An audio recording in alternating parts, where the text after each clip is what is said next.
पे जैसे मीथेन के लिए हमने क्या किया है, 2 ऑक्सीजन लिया, 2 मॉलिक्यूल। तो यहां पे एक फॉर्मूला याद रखना है तुमको।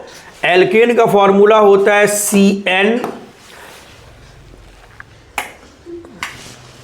H2N plus 2 plus 3N plus 1 2 O2 NCO2 plus N plus 1 H2O। देखो अगर तुमको कंफ्यूजन है, चलो मीथेन के लिए हमको रटा हुआ है, चलो ठीक है, हमने 2 मॉलिक्यूल ऑक्सीजन ले लिए। अब आगे फर्दर हम इसके लिए क्या लेंगे, ये जो हमारे हैं कौन से एटम, बाकी जो मॉलिक्यूल है, मान लो इथेन के लिए, प्रोपेन के लिए हम क्या लेंगे। तो प्रोपेन का, चलो ब्यूटेन की बात करते हैं। ब्यूटेन का फॉर्मूला क्या होता है, C4H10 होता है। तो ब्यूटेन में N की वैल्यू, N का मतलब यहां कार्बन का नंबर, कार्बन का नंबर कितना है 4, तो यहां पे क्या लोगे 4, 3 4 सा कितना हो गया 12, 12 प्लस 1 कितना हो गया 13, तो 13/2O2। ठीक है ना। आगे देखो यहां पे मैंने कहा NCO2, तो N की वैल्यू कितनी है 4CO2, फिर यहां पर N की वैल्यू कितनी है 4 प्लस 1 5H2O। अगर ये फॉर्मूला तुम याद रखे, तुमको ये कंफ्यूजन कभी नहीं होगा कि अगर ब्यूटेन का ऑक्सीडेशन कराएंगे तो कितने ऑक्सीजन लेंगे, पेंटेन का कराएंगे तो कितने लेंगे, हेक्सेन का कराएंगे तो कितने लेंगे। अगर मान लो हम पेंटेन का कराते हैं तो पेंटेन के लिए यहां पे हो जाएगा C5H12, C5H12, तो यहां पे क्या हो जाएगा 5 × 3 कितना हो गया 15, और 15 प्लस 1 कितना हो गया 16, 16 डिवाइडेड बाई 2 कितना हो गया 88, तो 8O2, और यहां पे क्या हो जाएगा 5CO2, और यहां पे क्या हो जाएगा 6H2O। फॉर्मूला हमने नोट्स में लिखवा दिए, गौर की होगी नहीं, नोट्स में नहीं लिखवाया मैंने फॉर्मूला, चेक करना एक बार। टॉपिक निकालोगे जब घर पे खोजोगे तो टॉपिक निकालना, कैरेक्टरिस्टिक्स ऑफ ऑर्गेनिक कंपाउंड्स, वहीं पे लिखवाया मैंने ये फॉर्मूला। है किसी को याद? जोया बोलो, लिखवाया कि नहीं, यस या नो? अच्छा याद नहीं होगा, चलिए come to the point. Number 2, दूसरा है हमारा एडिशन रिएक्शन। पहली बात, एडिशन रिएक्शन का कंडीशन क्या है, एडिशन रिएक्शन देगा एल्कीन और एल्काइन। ठीक है ना, यानी कहने का मतलब यह हुआ कि अनसैचुरेटेड होना चाहिए, मतलब कार्बन कार्बन के बीच में मल्टीपल बॉन्ड होना चाहिए। ये तो अभी क्लास 10th की शर्त क्या है, क्लास 10th का शर्त यह है कि कार्बन कार्बन के बीच में डबल बॉन्ड होना चाहिए, या ट्रिपल बॉन्ड होना चाहिए, या मल्टीपल बॉन्ड होना चाहिए, तो वो एडिशन रिएक्शन देगा। जब तुम हायर क्लासेस में जाओगे 11th वगैरह में, तो क्या पढ़ोगे, वो सारे कंपाउंड्स एडिशन रिएक्शन देगा जिसमें पाई बॉन्ड बनेंगे। क्या बनेगा, पाई बॉन्ड हमेशा बनता है किसके साथ, सिग्मा के साथ, और पाई बॉन्ड तुमको कहां पे मिलेगा, मल्टीपल बॉन्ड में मिलेगा, चाहे डबल में मिलेगा, ट्रिपल में मिलेगा, वहां पे तुमको मिलेगा पाई बॉन्ड। ठीक है, तो एडिशन रिएक्शन कौन देगा, एल्कीन या एल्काइन देगा। तो यहां पे होता क्या है कि unsaturated hydrocarbon convert into saturated hydrocarbon by the passing of hydrogen gas in the presence of nickel या प्लेटिनम। ठीक, और तो यहां पे बनेगा क्या, ये सैचुरेटेड हाइड्रोकार्बन। कैसा बनेगा ये, सैचुरेटेड हाइड्रोकार्बन, यानी unsaturated hydrocarbon convert into saturated hydrocarbon by the passing of hydrogen gas in the presence of nickel या platinum. This is called hydrogenation reaction, इसको हाइड्रोजनेशन कहते हैं। अगर मान लो इस हाइड्रोजन की जगह पे अगर हम क्लोरीन ले लें, इसको हम बोलेंगे क्लोरीनेशन, या अगर इसकी जगह पे ब्रोमीन ले लो, इसको बोलोगे ब्रोमिनेशन, या इसकी जगह पे हेलोजन ले लो, इसे बोलोगे हेलोजिनेशन। ठीक, तो एनसीईआरटी का जब क्वेश्चन देखोगे एक्सरसाइज में, वहां पे एक सवाल है what is it's industrial application. तो कहने का सेंस ये है कि अगर हम लोगों को सैचुरेटेड फैट बनाना है या वनस्पति घी वगैरह बनाना है तो हम क्या करेंगे, अनसैचुरेटेड हाइड्रोकार्बन से बनाएंगे। यानी अनसैचुरेटेड फैट में क्या करना है, हाइड्रोजन गैस पास कर देना है। तो अनसैचुरेटेड फैट तुम्हारा क्या होगा, चेंज हो जाएगा सैचुरेटेड फैट में। यही है इसका इंडस्ट्रियल एप्लीकेशन। अगर घी बनाना है, डालडा घी वगैरह बनाना है तो हम इस प्रोसेस से बना सकते हैं। बात समझ में आ रही है, ये इसका इंडस्ट्रियल। इसीलिए हम लोग अगर घर पे हम लोग यूज करते हैं मस्टर्ड ऑयल, तो मस्टर्ड ऑयल अनसैचुरेटेड फैट है और अनसैचुरेटेड जो हाइड्रोकार्बन्स होते हैं वो मोर रिएक्टिव होते हैं देन सैचुरेटेड हाइड्रोकार्बन से। इसीलिए जब हम लोग सरसों का तेल वगैरह यूज करते हो तो वो इजीली हमारे बॉडी में डाइजेस्ट हो सकती है then compare to saturated fat के। तो सैचुरेटेड फैट ज़्यादा लेने के उसके क्या है, नुकसान भी हैं। वो कोलेस्ट्रॉल की संख्या बढ़ जाएगी। कोलेस्ट्रॉल अगर तुम्हारा बढ़ जाएगा तो ये जो तुम्हारे फैट हैं वो क्या हो जाएंगे, आर्टरीज के अंदर वो एक्युमुलेट हो जाती है, ठीक है, in the form of the cholesterol. और इसको बोला जाता है arteriosclerosis disease. It lead to the cause of the heart attack. Heart attack के चांसेस ज़्यादा होते हैं, ठीक है। तो अब अगर हमको बोलेगा अनसैचुरेटेड, जैसे मान लो अगर हम यहाँ पर इथीन की बात करते हैं तो इथीन का फॉर्मूला होता है C2H4। क्या होता है बच्चे, C2H4। तो अब यहां पे देखो, यहां पे हम लेंगे hydrogen in the presence of nickel या प्लेटिनम। अब यहां पे गौर करो कि यहां पर ये हाइड्रोजन जो है ये मॉलिक्यूल के फॉर्म में, H2 के फॉर्म में, तो ये हाइड्रोजन इस पे अटैक नहीं कर सकता। अभी देखो यहां जो डबल बॉन्ड है यहां पे बन रहा है एक सिग्मा एक पाई, और जब भी कुछ ऐसा होता है तो टूटता है पाई बॉन्ड, टूटता है पाई बॉन्ड। जो कमजोर है वो ब्रेक होगा, टूटता पाई बॉन्ड है। तो मैं इसके मैकेनिज्म अंदर तक नहीं बता रहा हूं, तुम्हारा अभी लेवल 10 तक है तो उतना तुमको डेप्थ में समझ में नहीं आएगी, तब भी मैं वर्बली बता रहा हूं कि ये जो तुम्हारे हाइड्रोजन है ये अभी इस पे अटैक नहीं कर सकता क्योंकि ये स्टेबल हाइड्रोजन है, मतलब मॉलिक्यूल के फॉर्म में। जब तक इस हाइड्रोजन को, ये जो तुम्हारे हाइड्रोजन है ना ये वाले, जब तक इस हाइड्रोजन को, ये जो H और H है, जब तक इस हाइड्रोजन को एनर्जी नहीं दोगे, ठीक है, तो जब तक ये फ्री नहीं होगा इस फॉर्म में, जब तक ये नहीं आएगा तब तक ये अटैक नहीं करता है। समझ गए ना, क्योंकि ये तो अभी स्टेबल है, इसे हमें क्या करना पड़ेगा, अनस्टेबल करना पड़ेगा। तो जब ये ध्यान रखोगे ऑर्गेनिक के अंदर, जब ये जो है इसके ऊपर अटैक करेगा, तो जो अटैक करता है ये अटैक करेगा इसके ऊपर, जो अटैक करता है उसको बोला जाता है अटैकिंग रिएजेंट, अटैकिंग रिएजेंट। और जिसके ऊपर अटैक होता है उसको बोला जाता है सबस्ट्रेट। ये सबस्ट्रेट है और ये रिएजेंट है, रिएजेंट, अटैकिंग रिएजेंट। क्लास 11 में पढ़ोगे अटैकिंग रिएजेंट, फ्री रेडिकल हैं, न्यूक्लियोफाइल्स हैं, इलेक्ट्रोफाइल्स हैं, ये सबको बोला जाता है अटैकिंग रिएजेंट, जो अटैक करेगा। तो अब यहां पे गौर करने वाली बात क्या है हमारी, जब ऐसा इनिशिएट होगा तो बाकी चीजें तुम्हारी कुछ नहीं टूटने का, ये एज इट इज ऐसे रहेगी। होगा क्या, देख लो यहां बोर्ड पे, जब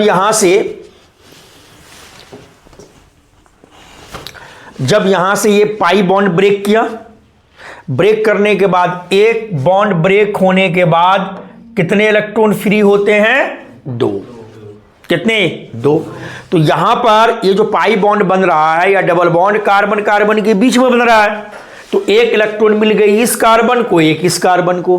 तो ये हाइड्रोजन जब इनिशिएट हो जाएगी तो एक हाइड्रोजन यहां आ गया, एक हाइड्रोजन यहां आ गया, तो ये क्या हो गया, unsaturated hydrocarbons convert into saturated hydrocarbon by passing hydrogen gas, the ethene convert into ethane.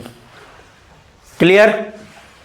अब देखो, अब हम क्या करेंगे, जो इथाइन है ट्रिपल बॉन्ड अनसैचुरेटेड हाइड्रोकार्बन, इसको हम क्या कर रहे हैं, कन्वर्ट कर रहे हैं इसमें सैचुरेटेड में। देखो कैसे लेंगे, तो इथाइन का हो जाएगा C ट्रिपल बॉन्ड, ये C2H2, ठीक है। और यहां पे हमें लेना है क्या, हाइड्रोजन। इसके साथ भी वही चीजें होंगी, इसके साथ भी वही होगा कि यहां पे इनिशिएट करेंगे इसको तभी अटैक करेगा। तो यहां पे ट्रिपल बॉन्ड का मतलब होता है 2 पाई 1 सिग्मा, इसमें 2 पाई 1 सिग्मा बनता है। तो पहले एक बॉन्ड ब्रेक होगी, देखो जब एक बॉन्ड ब्रेक होगा, ये हो गया एक बॉन्ड ब्रेक। एक बॉन्ड ब्रेक होने का मतलब एक पाई बॉन्ड ब्रेक हुआ, तो एक पाई बॉन्ड ब्रेक हो गया, तो यहां पर फिर यहां से एक हाइड्रोजन इसके साथ, दूसरा इसके साथ, तो इथाइन कन्वर्ट हो गया किसमें, इथीन में हो गया। फिर दोबारा इसके साथ यही करो, H2 इसके साथ, फिर अभी दिखाया ना मैं इससे पहले वाला रिएक्शन, हाँ, तो उसमें यही चीज है। अगर ट्रिपल बॉन्ड को, अगर इथाइन मतलब एल्काइन फैमिली को अगर एल्केन में कन्वर्ट करना है, 4 हाइड्रोजन लेने, 4, और अगर एल्कीन को एल्केन में कन्वर्ट करना है तो 2 हाइड्रोजन लेने। नहीं आ रहा है, एल्काइन को अगर डायरेक्ट कन्वर्ट करोगे किसमें, एल्केन में, तो कितने हाइड्रोजन लेने हैं, 4, और अगर एल्कीन को कन्वर्ट करेंगे एल्केन में कितने हाइड्रोजन लेंगे, 2। अगर मान लो हमसे पूछा एडिशन में, हमसे पूछा क्लोरीनेशन, कि चलो भाई इसमें क्लोरीनेशन में क्या है, तो क्लोरीनेशन में क्या लेना है, जैसे ये C डबल बॉन्ड इथीन हो गया हमारा, इस इथीन में हमने क्या लिया,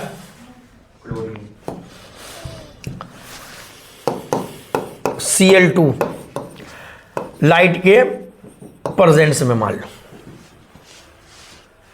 ठीक है ना। तो अब देखो जब ये इनिशिएट करेगा तभी अटैक, जब तक ये क्लोरीन मॉलिक्यूल के फॉर्म में, इसके मैकेनिज्म हायर क्लासेस में, ये इस पे अटैक ही नहीं करेगा। तो ये तुम्हारा सेम एज डैट, उसी तरीके से ले लो, ये इस तरह से ले लो इसका, और यहां इसका एक पाई बॉन्ड ब्रेक कर दो, और एक क्लोरीन इसके साथ लगा दो, एक क्लोरीन इसके साथ लगा दो, ये क्या बन गया, डाइक्लोरोइथेन, डाइक्लोरोइथेन इसका नाम हो गया, या इसका कॉमन नेम हो गया इथाइल क्लोराइड, इथाइल क्लोराइड। अब तो कंफ्यूजन नहीं होगा रिएक्शन लिखने में पेपर में, पक्की बात। चलो अब एडिशन के बाद अगला टॉपिक है हमारा सब्स्टिट्यूशन रिएक्शन, और सब्स्टिट्यूशन रिएक्शन जो है कौन देगा, एल्केन। कौन देता है, एल्केन। तो सब्स्टिट्यूशन रिएक्शन में होता है क्या है, सब्स्टिट्यूशन रिएक्शन में तुम्हारे होते ये हैं कि दूसरा बॉन्ड जो होती है वो ब्रेक नहीं होती है। देखो कैसे, अगर हम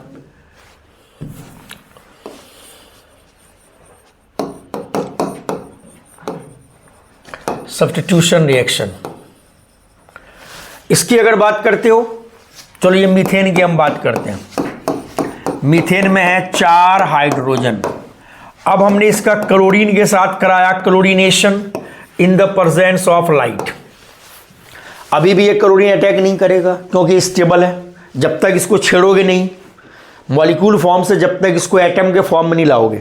अगर हम लोग किसी कंपाउंड्स को या मॉलिक्यूल को अगर तोड़ के उसको लाते हैं, एक्साइटेड करते हैं, एटॉमिक फॉर्म में ले आए चाहे जैसे, तो उसको बोला जाता है केमिस्ट्री में फ्री रेडिकल। जैसे तुम एल्केन, परसों की क्लास को याद करो, हमने मीथेन से निकाला एक हाइड्रोजन, क्या बनाया, मिथाइल। इथेन से निकाला एक हाइड्रोजन, क्या बनाया, इथाइल। तो इसको बोला जाता है केमिस्ट्री में फ्री रेडिकल्स। जब क्लास 11th में जाओगे, ये जो सब्स्टिट्यूशन रिएक्शन है इतना आसान नहीं, इतना आसान मैं अभी यहाँ पे बता रहा हूँ। क्लास 11th में पढ़ना है, पहला इस रिएक्शन में 3 स्टेप होती हैं। एक होता है इनिशिएशन, एक होता है प्रोपेगेशन, एक होता है टर्मिनेशन। तीनों लिखने होंगे क्लास 11th में। यहाँ तो सस्ते में निकल जाओगे, एक इक्वेशन लिख के निकल जाओ। वहाँ तुमको लिखना है पहले इनिशिएट कैसे होती हैं, फिर प्रोपेगेट कैसे होती हैं, फिर फाइनली टर्मिनेट कैसे करती हैं। ठीक है, इसको बोला जाता है रिएक्शन मैकेनिज्म। इतना सस्ता भी नहीं है आगे हायर क्लासेस में। चलो, ये अटैक करेगा तो ये कुछ नहीं होना इसके साथ, ये बाकी हाइड्रोजन एज इट इज, ये सब बॉन्ड एज इट इज है। एक क्लोरीन इस हाइड्रोजन को रिप्लेस करके इसका जगह ले लिया और वहां से एक हाइड्रोजन निकला क्लोरीन के साथ मिलके क्या बना दिया, HCl बना दिया। अगर तुम चाहो तो ये चारों स्टेप में चारों हाइड्रोजन, इसके 3 हाइड्रोजन बचा हुआ है ना, इसको तुम निकाल सकते हो। निकाल के दिखाऊं? हाँ, तो मेरे पेन पे ध्यान रखना, फिर पेन पे ध्यान रखना हम कैसे निकालना है। वैसे तुम्हारे बोर्ड के लिए एक जो लिखा है मैंने यही काफी है, अगर मन नहीं भर रहा तो बोर्ड पे देखो। CH4 plus Cl2 in the presence of the light, light के प्रेजेंस में ले लो। क्या हो सकता है ये हो सकता है CH3Cl प्लस HCl। फिर जब CH3Cl plus HCl, CH3Cl plus Cl2 लोगे इन द प्रेजेंस ऑफ लाइट, ये हो जाएगा CH2Cl2 प्लस HCl। और फिर जब लोगे CH2Cl2 plus Cl2 in the presence of same, ये बनेगा CHCl3 प्लस HCl। और उसके बाद जब CHCl3 प्लस Cl2 फिर दोबारा लोगे तो ये बन जाएगा CCl4 प्लस HCl। 4 स्टेप में निकल गई हाइड्रोजन, नहीं निकला?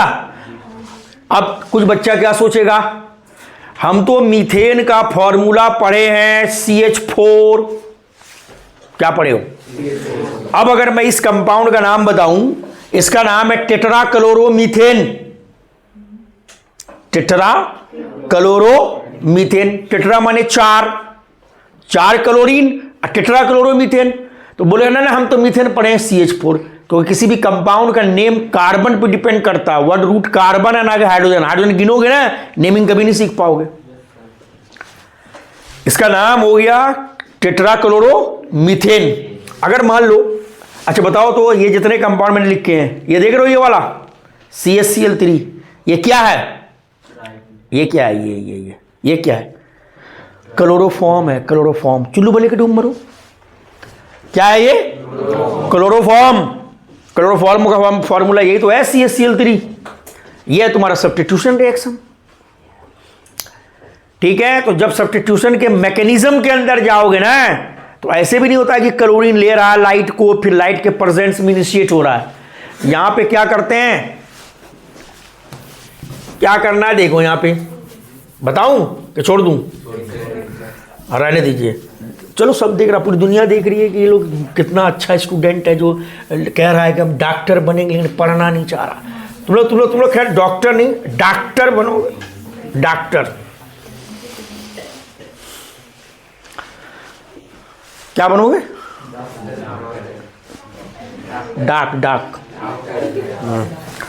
डॉक्टर बनोगे। चलो अब हो गया, कुछ ज्यादा हो गया। चलिए अगला टॉपिक है हमारा आइसोमेरिज्म। इसको बोला जाता है हिंदी में समावयवता या समावयवी। इसका डेफिनेशन क्या होगा आइसोमेरिज्म का? The organic compounds having same molecular formula but different structure, physical and chemical properties are also different. वैसे कार्बनिक यौगिक जिसके अणुसूत्र समान होते हैं किंतु संरचना विभिन्न होते हैं, उसकी रासायनिक तथा भौतिक गुण भी भिन्न भिन्न होता है। समझ रहे हो? The organic compounds having same molecular formula but different structure, physical and chemical properties are also different. रात में कहां जाते हो चोरी करने? अजी इमरान हाशमी झूम रहे हो क्लास में बैठ के। चलो अब यहां देखो, आइसोमर का फंडा क्या है? आइसोमर का फंडा होता है कि आप इसके पॉसिबल स्ट्रक्चर लिखिए। तो क्लास 10th में क्या है? क्लास 10th में आइसोमर हमको पढ़ना है एल्केन का। किसका पढ़ना है? एल्केन। तो कम से कम देखो, अगर इस आइसोमेरिज्म की क्लासिफिकेशन में जाओगे तो एक को हम कहते हैं स्ट्रक्चरल आइसोमेरिज्म। क्या बोलते हो? स्ट्रक्चरल। यही है क्लास 10th के सिलेबस में, स्ट्रक्चरल आइसोमेरिज्म। स्ट्रक्चरल ये तुम्हारे बुक में। दूसरा पढ़ना है तुमको स्टीरियो, ये पढ़ोगे क्लास 11th में, स्टीरियो आइसोमेरिज्म, या इसको हम लोग कॉन्फ़िगरेशनल आइसोमेरिज्म भी कहते हैं। इसी में पढ़ोगे स्ट्रक्चरल में पोजीशन, फंक्शनल, चेन, मेटामोरिज्म, ये सब इसके अंदर पढ़ते हैं। और स्टीरियो में 11th में पढ़ोगे conformational isomerism, geometrical isomerism and optical isomerism. और कन्फर्मेशनल में पढ़ोगे staggered and eclipse isomerism alkane का। और ज्योमेट्रिकल में पढ़ोगे सिस एंड ट्रांस आइसोमेरिज्म। और ऑप्टिकल में पढ़ोगे L and D, laevo rotatory and dextro rotatory isomerism, class 12th के हेलो एल्केन्स में। तब समझ में आएगा केमिस्ट्री किस बला का नाम है। तो यहां पर ये सब हमने लिखवा दिया तुमको। अब यहां पे देखोगे कि अगर हमको पेपर में पूछा कि what is isomerism and right the isomer of butane या पेंटेन, ब्यूटेन या पेंटेन, बोर्ड पर देखो, बोर्ड पे। अब यहां देखो C5H12, C5H12 is the member of alkene family pentane. मान लो पेंटेन का पूछा, ये है हमारा इसका मॉलिक्यूलर फॉर्मूला। तो पेंटेन में कितने कार्बन है बच्चा लोग? 5, 3, 4, 5 कार्बन। अब तुमको क्या करना है, इसके चारों तरफ हाइड्रोजन को मेंशन कर दो बच्चे। इसको मेंशन कर दिया चारों तरफ हाइड्रोजन को। तो इसके मेंशन करने के बाद ये हमारा एक स्ट्रक्चर जनरेट हुआ। ठीक, स्ट्रक्चर जनरेट हुआ एक। तो इसको हम ऐसे भी लिख सकते हैं। तुम पेपर में ऊपर वाला लिखोगे टीचर को CH3 CH2 CH2 CH3, पहला 4 ही कार्बन है। तो सही पकड़ रहे हो, फिर बोलना चाहिए तुमको।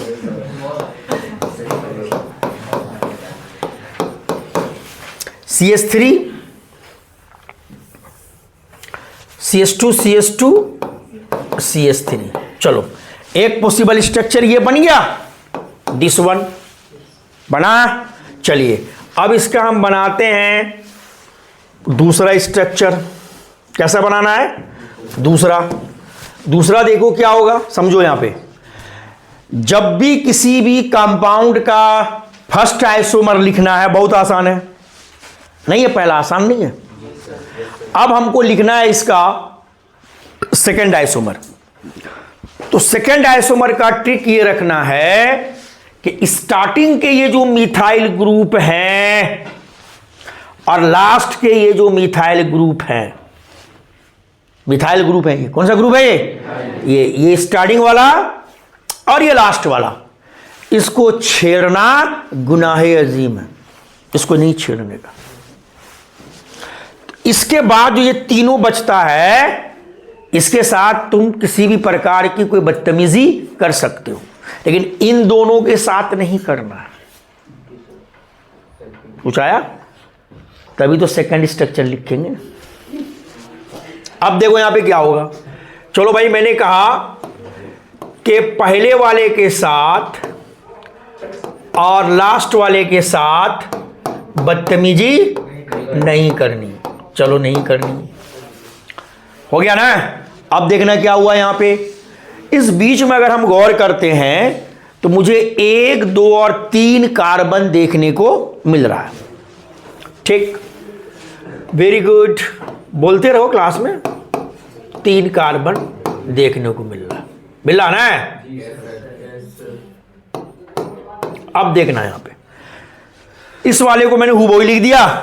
अब हमने क्या किया, इसके जो 2 हाइड्रोजन हैं, इसके जो 2 हाइड्रोजन हैं, और इसके पास एक कार्बन है। इस कार्बन का जो हाइड्रोजन है उसको ऊपर लिख दिया, इसका बचा एक हाइड्रोजन और यहां पे क्या है CH2। अब मैंने वो कार्बन और इसका ई हाइड्रोजन तीनों को मिलाकर हमने एक कार्बन के साथ ब्रांच बना दिया। कैसे किया फिर से देखो, ये CH2 तो लिख दिया और ये कार्बन, इसका 2 हाइड्रोजन, इसका एक हाइड्रोजन, तीनों को मिला के यहां मैंने मिथाइल ग्रुप इसके माथे पे लटका दिया। दिख रहा है? जल्दी बोलो। दिखा? ये हो गया सेकंड स्ट्रक्चर। कैसा स्ट्रक्चर है? Second structure. ठीक है, इसका कॉमन नेम हो गया आइसोपेंटेन। आइसोपेंटेन। अब चलो इसका हम देखते हैं तीसरा स्ट्रक्चर। देखोगे तीसरा स्ट्रक्चर? नहीं, देखो तीसरा स्ट्रक्चर क्या होगा। तीसरा स्ट्रक्चर क्या करना है समझना। अब तुमको क्या करना है, ये जो लिखा हमने क्या बोला अभी, इसको नहीं छेड़ना है, इसको नहीं छेड़ना है, तो बदतमीजी किसके साथ कर सकते हो? इसके साथ। तो देखो क्या हो गया, CH3 ये वाला है, गपनी ये वाला है CH3। दिखा? बोलो। और ये CH3 है, ये लास्ट वाला। ठीक, ये कार्बन, ये CH3 यहां। और अब देखो क्या हुआ, इसका क्या है, ये हाइड्रोजन है, देखो है हाइड्रोजन। ये उठाया मैंने, ये CH2 को उठाया ना, उठा के इसके माथे पे लाके यहां एक ब्रांच और बना दिया मैंने। तो इसका मतलब क्या हुआ कि बिना मिथाइल ग्रुप शुरू और लास्ट वाले को छेड़े हुए पेंटेन के 3 पॉसिबल स्ट्रक्चर बन सकते हैं। बन सकते हैं कि नहीं? अब नहीं बना सकते हो तुम, इससे आगे नहीं बनेगा। कुछ आया? तो जब भी किसी भी कंपाउंड का स्ट्रक्चर आइसोमर लिखना है, इस बात का ख्याल रखना है कि स्टार्टिंग के मिथाइल और एंड के मिथाइल को नहीं छेड़ना है। Got it? क्या करना है? सारे सब केस में। तो तुमको ब्यूटेन और पेंटेन का लिखने के लिए आना चाहिए, ये तुम्हारे सिलेबस का पार्ट है। अब इसमें होता है क्या, देखो यहां इस वाले में देखो, पहले वाले में क्या है कि कोई भी ब्रांच नहीं है, सारे स्ट्रेट चेन है। कोई ब्रांच है इसमें? सारे स्ट्रेट चेन है, तो इसको बोलोगे एन पेंटेन, यानी नॉर्मल पेंटेन। कैसा पेंटेन है ये? नॉर्मल। इस वाले में देखो, इसमें क्या है कि ये वाला कार्बन, ये कार्बन, ये कार्बन, ये सब साइड हीरो है। साइड हीरो समझते हो? सिनेमा में साइड हीरो भी होता है। मेन हीरो तुम्हारा ये वाला कार्बन है, मेन हीरो। बोलोगे सर का है? इसी हीरो को दिया है डायरेक्टर ने, एक हीरोइन दिया, देख यहां CH3। समझ में आया? जब एक हीरो के साथ एक हीरोइन डायरेक्ट कांटेक्ट में हो, डायरेक्ट कांटेक्ट में, तो इसको बोलोगे आइसो। ठीक, और यहां देखो ये साइड हीरो है, ये साइड हीरो है। यहां पर एक हीरो है, इसके साथ 2 हीरोइन का कनेक्शन है, मतलब एक आशिक के 2 माशूक। ये होगा नियोपेंटेन। नियोपेंटेन। तो कैसे याद रखना है? सिंपल सी मूवी विदाउट हीरोइन के नॉर्मल, और आइसो में एक हीरो, उसके साथ सिर्फ एक हीरोइन का कनेक्शन आइसो। और नियो में क्या हुआ, एक हीरो के साथ 2 हीरोइन का कनेक्शन, मतलब इमरान के साथ बिपाशा और मल्लिका दोनों लगी हुई है। तो ये हो गया क्या, नियो। क्या हो गया ये? नहीं समझ में आया? नॉर्मल नाम भी लिखना है पेपर में। समीर ऑफ करो उसको, जब तक ऑफ नहीं करना, रोको। कुछ आया सब? क्या है सीखो। देखो यहां अभी हमने लिखा था पेंटेन का CH3 CH2 CH2 CH3 एक स्ट्रक्चर, दूसरा मैंने लिखा CH3 CH2 CH CH3 second structure, तीसरा मैंने लिखा अभी CH3C, डोंट टॉक। हाँ बोलिए। ब्यूटेन कौन सा? पहला वाला। काहे दिल पे ले रही है? चलो देखो आप यहां पे पेंटेन के मैंने 3 स्ट्रक्चर लिख दिए। अब समझना, यहां तीनों स्ट्रक्चर में इसका जो फॉर्मूला है वो सेम है।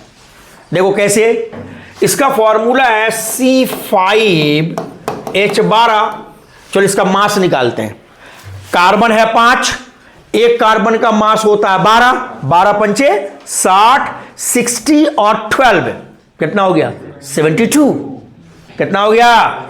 72 ग्राम।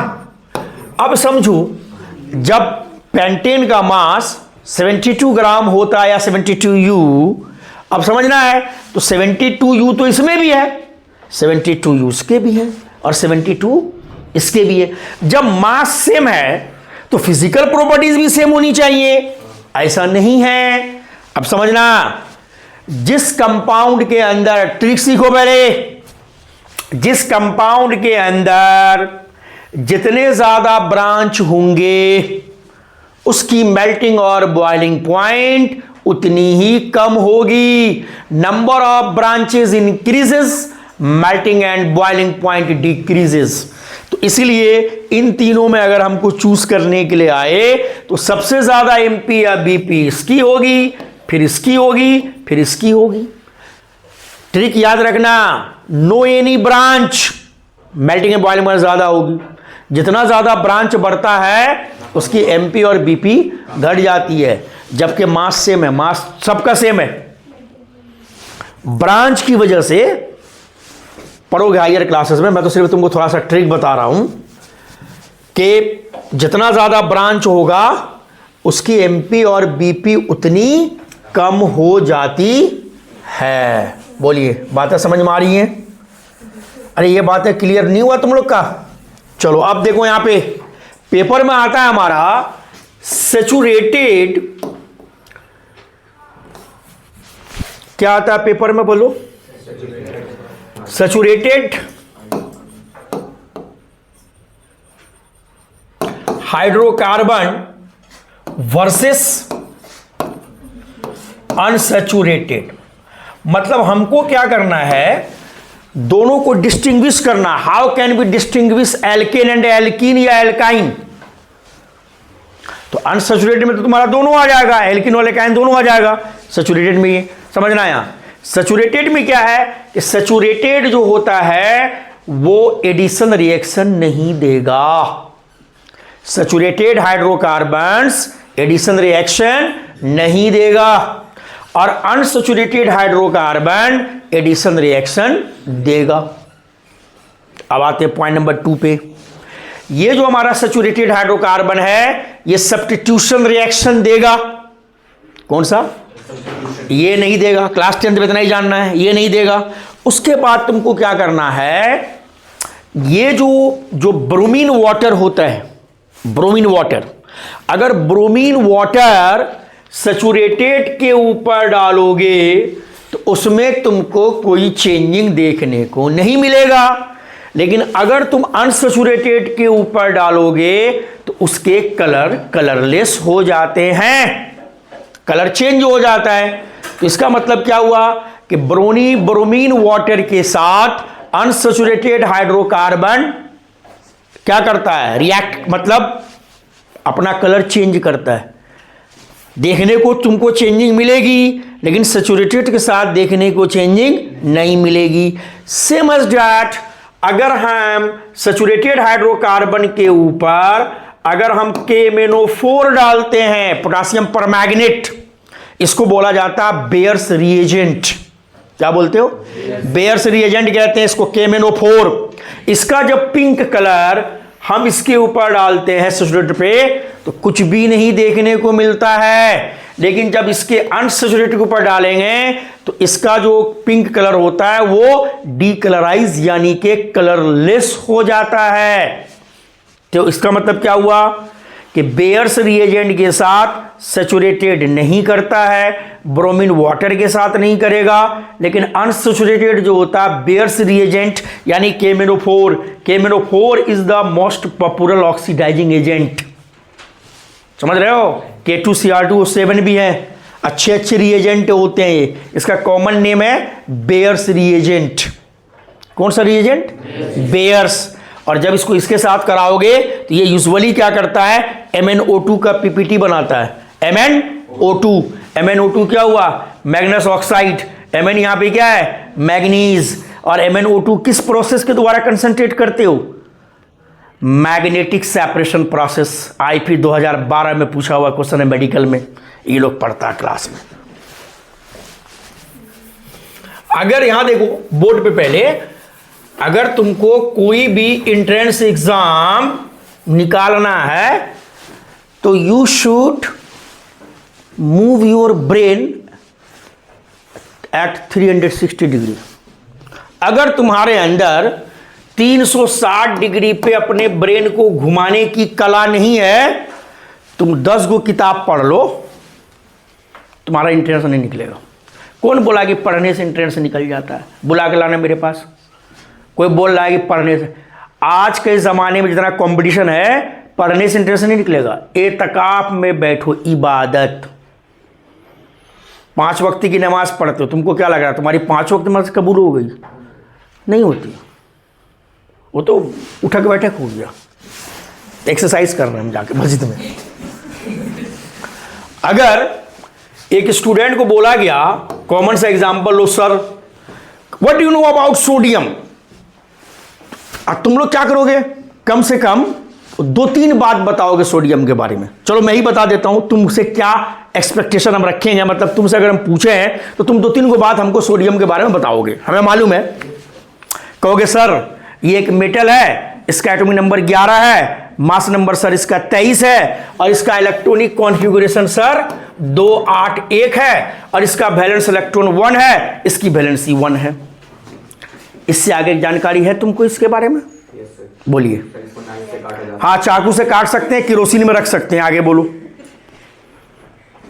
चाकू से काट सकते हैं due to weak metallic bond, answer जान लो। चलो केरोसिन में रख सकते हैं, हाई रिएक्टिव है। चलो ठीक है, और आगे बोलो। इसका सिंबल लिखा हुआ साफ साफ लिखा हुआ। और बोलो बोलो बोलो बोलो। आप कहोगे आपने सोडियम ही क्यों चूज किया? क्योंकि सोडियम सिलेबस का पार्ट है। नहीं मालूम है ना? Very good. पता है? नो। सोडियम का सिंबल Na है, इसका मतलब ये रिप्रेजेंट करता है 1 मोल को, जो बराबर है अवागाड्रो नंबर के। और अवागाड्रो नंबर अवागाड्रो नहीं दिया था, ये दिया था ऑस्टवाल्ड ने। वही Ostwald who discover the nitric acid. और sodium is the belong to the s block. The sodium is the member of the first group of the periodic table, belong to the s block. Understand that there is the main compound of the sodium is the baking soda, washing soda, sodium hydroxide, and is the borax. The borax formula is the Na2B4O7.10H2O. There are 3 types of the borax: prismatic borax, tetrahedral borax, and octahedral borax. इसके compound है तुम्हारा NaOH। इसका use क्यों होता है? कहाँ? साबुन बनाने में। क्या बनाने में? साबुन। The process of saponification. Sodium stearate, sodium palmitate, sodium oleate, ये सब क्या है? साबुन के एग्जाम्पल है। साबुन को जब पानी में डालोगे कैसा सोल्यूशन बनाता है? कोलाइडल। जिस टेम्परेचर पर बनाता है, अबव टेम्परेचर, का क्या नाम है? Craft temperature. कंसंट्रेशन का क्या नाम है? CMC, critical micellization concentration. अभी कम बताया हूं, आगे देखो। अब क्या मजा नहीं आया? वो आएगा भी नहीं। ये रिकॉर्ड हो रहा है, उठा लेगा वो लोग जिसको चाहिए। इंडिया में बहुत सारे जीनियस लोग हैं, समझ में आया? बहुत सारे जीनियस हैं, वो उठा लेगा वहां से जिसको चाहिए। तुम लोग वहीं रहोगे, बच्चा खिलाओगे घर में बैठ के। आगे देखो। अब तुम्हारे सिलेबस का पार्ट है अल्कोहल। अल्कोहल पढ़ना है हमको। CnH2n+1OH, ये हो गया अल्कोहल का जनरल फॉर्मूला। ठीक। तो अल्कोहल में जो सिलेबस में हमारा है वो हमको पढ़ना है इथेनॉल के बारे में। इथेनॉल को हम बना सकते हैं, एक तरीका है एल्काइल हैलाइड से बना सकते हो। किससे? यहां देखो, अल्कोहल में इथेनॉल में कितने, इथेनॉल का फॉर्मूला क्या होता है? C2H5OH ethanol. तो अब ये इथेनॉल में हम इसको, हमने क्या कहा, हम बना सकते हैं इसको इथाइल ब्रोमाइड से। किससे बना सकते हो? इथाइल ब्रोमाइड ले लो, इसको थोड़ा सा वार्म करो पोटासियम हाइड्रोक्साइड के साथ। चलो देखो कैसे निकालते हैं हम। चलो, KBr बाहर निकल गया, KBr बाहर निकला, KBr पोटासियम ब्रोमाइड निकल गया बाहर। क्या बचा इधर? C2H5। इधर क्या बचा? OH। बन गया अल्कोहल, बना। और एक तरीका होता है इंडस्ट्रियल प्रिपरेशन। इंडस्ट्रियल में हम लोग कराएंगे किसके साथ? इसका हम लोग कराते हैं फर्मेंटेशन। क्या कराओगे? फर्मेंटेशन। चलो इसको वो ले लो, सिरप ले लो, molasses syrup, C12H22O11 plus water. इसको सुक्रोज भी कह सकते हो, ठीक है। अगर तुमको ऑब्जेक्टिव क्वेश्चन पूछे कि इनमें से किस कंपाउंड को मोलासेस सिरप से बनाते हैं, तो तुमको इथेनॉल पे टिक लगाना है। समझ रहे हो? Molasses syrup. और यहां पर एंजाइम ले लो, इनवर्टेज। कौन सा एंजाइम ले लो? इनवर्टेज। ये क्या होगा? C6H12O6, C6H12O6। ये टूट गया ग्लूकोज फ्रक्टोज में। अब वहां से क्या करो, C6H12O6 ले लो, और यहां पे एंजाइम ले लो जाइमेज। क्या लेना है? जाइमेज।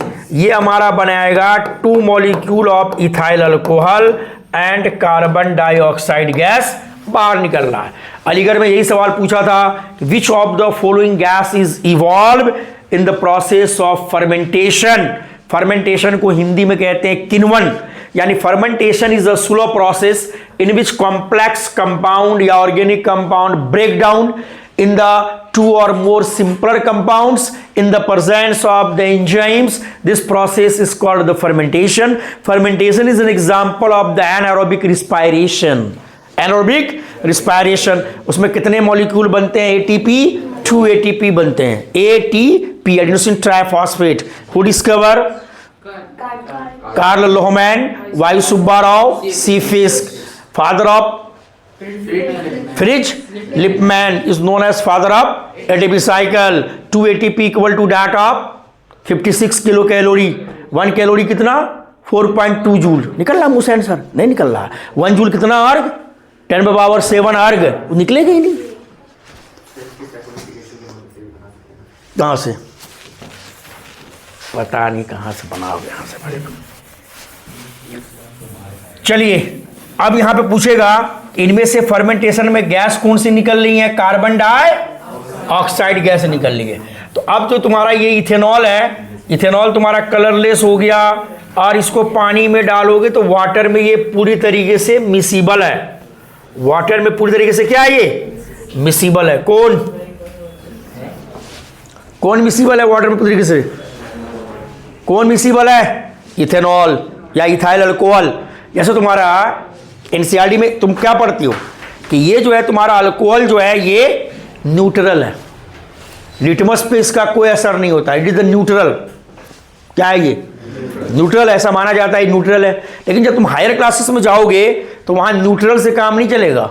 स्लाइटली एसिडिक भी देख सकते हो अल्कोहल को, स्लाइटली एसिडिक। हाँ, कारण है उसका, टेंशन नहीं लेना है।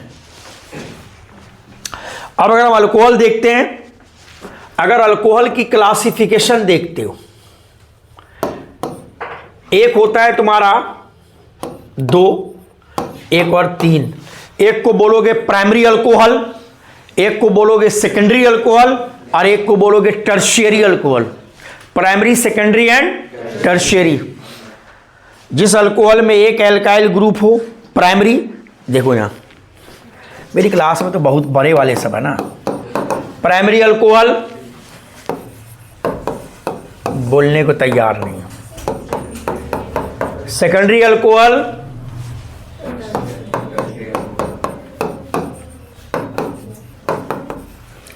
The carbon is connected with the 4 ये 3 alkyl group, single simple alcohol भी कहते हैं इसको। Understand that? इससे तुम एल्डिहाइड और एसिड तो बना सकते हो, एल्डिहाइड और कार्बोक्सिलिक एसिड बना सकते हो, लेकिन इससे तुम कीटोन नहीं बना सकते हो। और कीटोन बनने के लिए कम से कम कितने कार्बन चाहिए? 3। तो सिंपलेस्ट कीटोन का क्या नाम है? एसीटोन। एसीटोन। इसका बीपी कितना है? 56 डिग्री सेल्सियस। कहाँ याद रहेगा तुम लोग को? ठीक है। अच्छा, कीटोन और एल्डिहाइड में कॉमन क्या है? कीटोन एल्डिहाइड में कॉमन है CO group. That's why aldehyde and ketones are collectively called carbonyl compounds. Carbonyl compounds कहते हैं इसको। अब अगर मान लो हम अल्कोहल का रिएक्शन कराते हैं एक्टिव मेटल के साथ, सोडियम के साथ करा सकते हो, पोटासियम के साथ करा सकते हो, या ऐसे मेटल के साथ करा सकते हो जो हाइड्रोजन से ज़्यादा रिएक्टिव हो। तो यहाँ पे होना क्या है इसके साथ? यहाँ पे होना ये है कि यहाँ से हाइड्रोजन हटा और यहाँ पे आ गया सोडियम और निकल गया हाइड्रोजन, निकल गया। और इस कंपाउंड का नाम क्या बना? Sodium ethoxide. क्या बोलोगे इसको? सोडियम इथॉक्साइड बोलेंगे। ठीक है। और इसी का अगर हम कराते हैं, मान लो इसका हम कराते हैं माइल्ड ऑक्सीडेशन। माइल्ड ऑक्सीडेशन का मतलब होता है ऑक्सीजन को थोड़ा सा लिमिटेड में देना है। ठीक है। माइल्ड ऑक्सीडेशन करा दो, ये बना देगा एल्डिहाइड। क्या बना देगा ये? जल्दी बताओ। एल्डिहाइड। यहां देखो कितने कार्बन है अल्कोहल में? 2। तो जितने कार्बन का अल्कोहल लोगे उतने ही कार्बन की एल्डिहाइड बनाएगा। इथेनॉल लोगे तो इथेनल बनाएगा, प्रोपेनॉल लोगे तो प्रोपेनल बनाएगा, अब ब्यूटेनॉल लोगे तो ब्यूटेनल बनाएगा। ठीक है। लेकिन एनसीईआरटी में देखो क्या है? एनसीईआरटी में है कि ये जो इथेनॉल है इसको हम क्या कराएंगे? स्ट्रॉन्ग ऑक्सीडेशन कराएंगे। Strong oxidation in the presence of alkaline KMnO4, यही है बेयर्स रिएजेंट, या एसिडिफाइड K2Cr2O7 पोटासियम डाइक्रोमेट। सुधर जाओ, सुधर जाओ, लपड़ा देंगे पकड़ के, ऑनलाइन लपड़ाओगे भी। K2Cr2O7 potassium dichromate, potassium dichromate. हमारे यहाँ भी बिहार में तो यार टीचर को देख रहा हूँ पढ़ा रहा है, उसको डंडा बरसा रहा है, उसको डाल दिया है उस पर फेसबुक पे। स्टूडेंट उससे सवाल पूछ रहा है और आंसर नहीं दिया, हाथ पे मार भी रहा है, उसका रिकॉर्डिंग करके फेसबुक पे डाल दिया है, देख रहा पूरा दुनिया। और एक दो तो और इतना मक्का आ रहा है, स्टूडेंट से फीस नहीं दिया, उसको वहीं पे जलील कर रहा क्लासरूम के अंदर, उसको डाल दिया फेसबुक पे। ये सब कहीं से भी सही नहीं है, उससे बच्चे का मोरल डाउन हो जाता है। किसी के साथ क्या प्रॉब्लम है नहीं है। देखो यहाँ पे और तुम लोग देखो, तुम लोग ये जो चीज़ पढ़ रहे हो यहाँ फीस देकर पढ़ रहे हो, हम फ्री में लोगों को दे रहे हैं, लो उठा लो जिसको उठाना है। क्या? Alkaline KMnO4 potassium dichromate. ठीक है। तो इसका मैजेंटा कलर होता है, ये डालो तो ये ऑक्सीडाइज हो करके ये बनाएगा एसिटिक एसिड। गप नहीं मारना है, अब पहले यहां अच्छे से समझना है। जितने नंबर के कार्बन के अल्कोहल लोगे उतने ही नंबर का कार्बोक्सिलिक एसिड बनेगा। इथेनॉल लोगे तो इथेनोइक एसिड, प्रोपेनॉल लोगे तो प्रोपेनोइक एसिड। इतनी बातें समझ में आ रही हैं। जब तुम आगे हायर क्लासेस में जाओगे तो बहुत सारे रिएक्शंस के नेम होते हैं। यहाँ तो क्लास 10th में क्या है कि हम लोग इसकी वो नहीं पढ़ते हैं, क्या बोलते हैं उसको, क्लास 10th में हम लोग इसकी प्रिपरेशन नहीं पढ़ते हैं। मैंने तब भी 2 प्रिपरेशन बता दिया तुमको अल्कोहल के। तो जब हायर क्लासेस में जाओगे तो बहुत सारी, देखो अगर हम लोग अल्कोहल का ऑक्सीडेशन करा रहे हैं तो क्या बन रहा है? एसिड बन रहा है ना। चलो अब इसका मैं रिडक्शन करा के दोबारा अल्कोहल बना के दिखाता हूं। देखो बोर्ड पे, देखो बोर्ड पे, देखो मजा आ जाएगा कि नहीं। तुम लोग को पढ़ाने में असल में मजा नहीं आता, मजा उस बच्चों को पढ़ाने के लिए आता है जिससे सवाल स्टूडेंट पूछे टीचर से, उसको पसीना आने लगे, तब ना। तुम लोग सोचता मेरे ऊपर सर का नज़र नहीं पड़े, कहीं क्वेश्चन पूछ देंगे, फिर उससे अच्छा इससे पूछवे मत करो, हमसे ही पूछ देंगे। देखो बोर्ड में यहाँ मैंने लिखा था एसिडिक एसिड। एसिडिक एसिड का फॉर्मूला होता है तुम्हारा CH3C डबल बॉन्ड OH। अभी थोड़ी देर मैंने तुमको बताया, थोड़ी देर पहले, कि क्लास 10th के सिलेबस में है कि अनसैचुरेटेड हाइड्रोकार्बन्स एडिशन रिएक्शन देगा।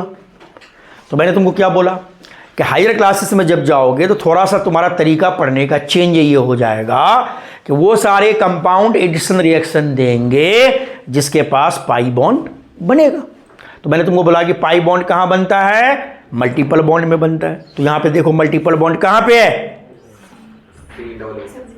नहीं है मल्टीपल बॉन्ड, वेरी गुड। तो इसमें एक पाई बॉन्ड बन रहा है और एक सिग्मा बन रहा है। तो अब यहां अगर मैं यहां पर हाइड्रोजन को लूं, तो जब हाइड्रोजन को लेंगे तो किसी भी कंपाउंड के साथ अगर तुम हाइड्रोजन का रिएक्शन कराते हो तो वो रिडक्शन रिएक्शन हो जाता है। क्या हो जाता है? तो जब ये चाहेगा तो अब ऑब्वियसली हाइड्रोजन जो है यहां नहीं कर सकता है अटैक, क्योंकि सब स्ट्रांग है, थोड़ा सा कमजोर आदमी यहां है, पाई यहां पे है, पाई यहां पे है। आया हाइड्रोजन इसके साथ, अब बता दे, तो ये हो गया CH3, ये हो गया CH2, ये हो गया OH। नहीं आया, ये हाइड्रोजन आ गया यहां पे। तो ये तुम्हारा इथेनॉल चेंज हो गया किसमें, ये इथेनोइक एसिड चेंज हो गया किसमें, इथेनॉल में। नहीं हुआ चेंज, नहीं हुआ चेंज। कौन वाला?